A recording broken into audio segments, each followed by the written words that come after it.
people all morning. The Fox 61 Morning News starts now. And right now it's 6 o'clock, a university community in mourning after 2 graduate students died in a crash in Massachusetts. We'll tell you what is being done at the University of New Haven to help students grieve. I've never gotten the flu vaccine, and I will be doing that now. Flu concerns growing as the fall season goes on. Why health officials say you should consider getting a flu vaccine. Also, check those Powerball tickets. Nobody won the jackpot, but boy, somebody who bought a ticket in our state is going to wake up with plenty of dough to go around. Those details coming up at 6:30. Good morning to you on this Thursday. We appreciate you waking up with us here on Fox 61. I'm Symphony Privet, and for Erica. And I'm Tim Lammers. Good morning to you. We're getting right to breaking news in Southington here at 6 o'clock, where police said one person died after a car crash on Queen Street. They said it happened right in front of the Noodles and Company near Aircraft Road. Police said a car hit a utility pole. The person inside the car was found unresponsive and later died at a hospital. We don't know if maybe the person had a medical emergency that led to the crash, or the crash is what caused those injuries. We're still trying to figure that out. Here's what we do know. Queen Street is still closed between Aircraft Road and Interstate Parkway as police are investigating. Well, right now we're going to check in with meteorologist Matt Scott this morning. Welcome back, Matt. Thank you. Yes. Now, it's been pretty, dreary outside for the past couple of days. That's why I was off. That's not true at all. Are we finally going to get some sunshine? We're missing it. It's one of those jokes we always make. We don't show up in public unless the weather is cooperating. The weather's cooperating, so. Here you are. Good morning. We have finally some sunshine back in play. It's about time. First time this week, and it's Thursday. Cool air taking over. Today's going to be fairly mild, but we are going to notice some changes, especially into tonight. Halloween's coming. There's a little rain coming too. We'll talk about that coming up. 53 degrees in Hartford, 54 in New Haven right now, 59. It is warm in Groton. And dare I say, last night, at least the first part of the evening, it was a little on the humid side. I know that's a stretch, but the air definitely was a little heavy. There's nothing going on. We have cleared out the skies quite nicely, looking for really a stable air mass taking over. There goes the mess from the last couple of days. The dreariness is gone, leaving us with a very quiet, quite nice Thursday forecast for the high schoolers getting on the bus this hour. 53 degrees and clear later on. Mild temperatures, a couple degrees above normal with sunny skies up, and 63 later on today. Going to talk about a cool down in the temperatures and rain coming maybe at the wrong time. And I'm looking at you kids for that. We'll talk about it coming up. 6:03, let's go to the roads. Here's Lauren Zenzi. Good morning, Matt. Welcome back. Good morning, everyone. We do have a couple of incidents that we are following out on the roads.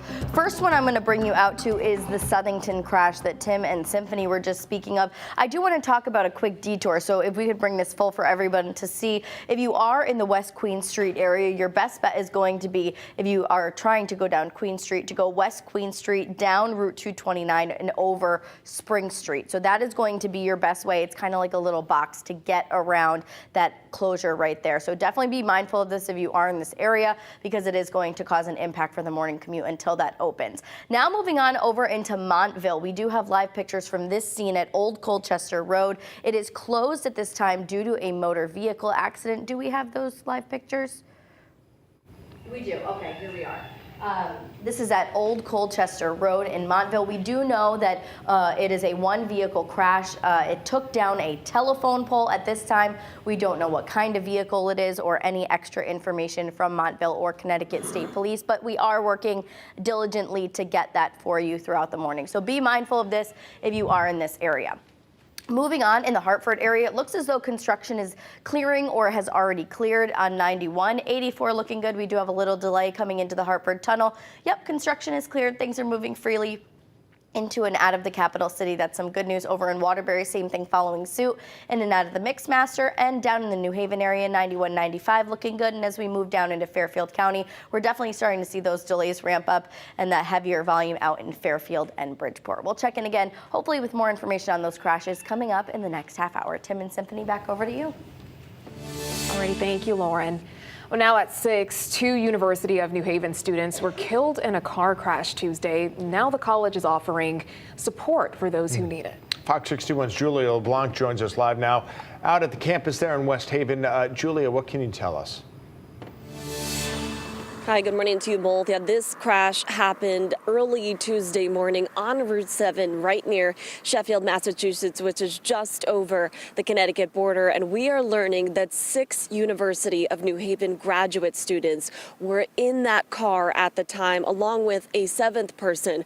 We're told they were in a minivan, and the university tells us 2 of those UNH students were killed, now being identified as 22-year-old Sai Nurasima Padamsetti, a business analytics student from India, and 22-year-old Pavani Gulapalli, a civil engineering student, also from India. Now, a 7th passenger in the car at the time also died in the crash, but we're told that they were not a UNH student. As for the 4 UNH students who were injured in the crash at the time, we know that they were sent to a Massachusetts hospital, but we don't know how severe their injuries are at this time. Now, the dean of students sent out a letter to the campus community saying, quote, "Please keep your fellow classmates in your thoughts and prayers this evening. It is at times like this that members of our community can offer strength and comfort to each other." We do know that the university is offering counseling not only to the students, but maybe some staff members that may have been impacted by this tragedy. We also know that they are working on some kind of memorial which will be placed or happening on campus. We'll let you know the details once we learn more about that. And in terms of what happened with this crash, well, it's all under investigation. We have reached out to the Massachusetts police this morning to see if they can tell us anything about that crash. We'll let you know once we hear from them as well. For now, we are live in West Haven. Julia LeBlanc, Fox 61 News. Okay, Julia, thank you for that update. 6:07 now, breaking overnight. A South Windsor man facing charges this morning following a domestic violence incident. Police say Mike Ortiz Morales was arrested on Saturday, accused of slapping a woman in the face. Hartford police took him into custody at his job. His car was searched, and police say they found an AK-47 rifle, a ghost gun, and several loaded gun magazines. We got developing news out of Waterbury. Police are looking for a driver who hit a man and then took off. Officers said it happened around 6:30 last night along East Main Street near the Brass Mill Mall. The victim was found in the road and was rushed to St. Mary's Hospital. Last check, police told us that person's in critical condition.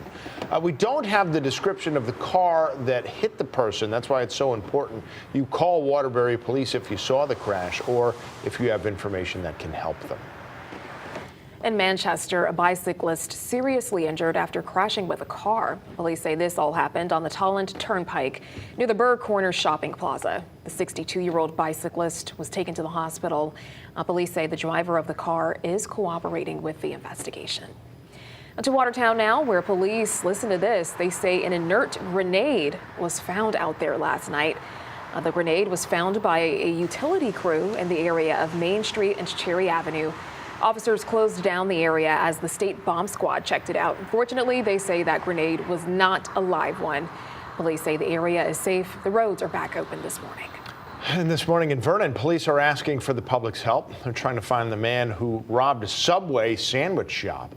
Police said it happened around 3:30 yesterday afternoon on the Hartford Turnpike. Officers said the robber entered the store and implied that he had a firearm. This is a picture of the person who they say did it. And the car, the getaway car, they said. It's a newer model gray Toyota Sienna. They said it was heading towards Manchester after the robbery. Well, today, a COVID vaccine clinic is going to be held at Mohegan Sun's Earth Expo and Convention Center today. Yeah, it's happening between 9 this morning and 3 p.m. Both the Pfizer and Moderna vaccines, as well as booster doses, will be available there, and appointments are not required. Yeah, keep that in mind. It's also a good idea to get a flu shot if you can sometime soon. This is the perfect time of the year.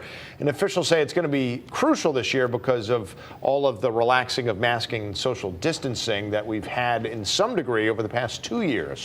One local health director said while it's hard to predict exactly how widespread the flu will be, they're expecting this flu season to at the very least be a lot different than the seasons we've seen the past 2 years.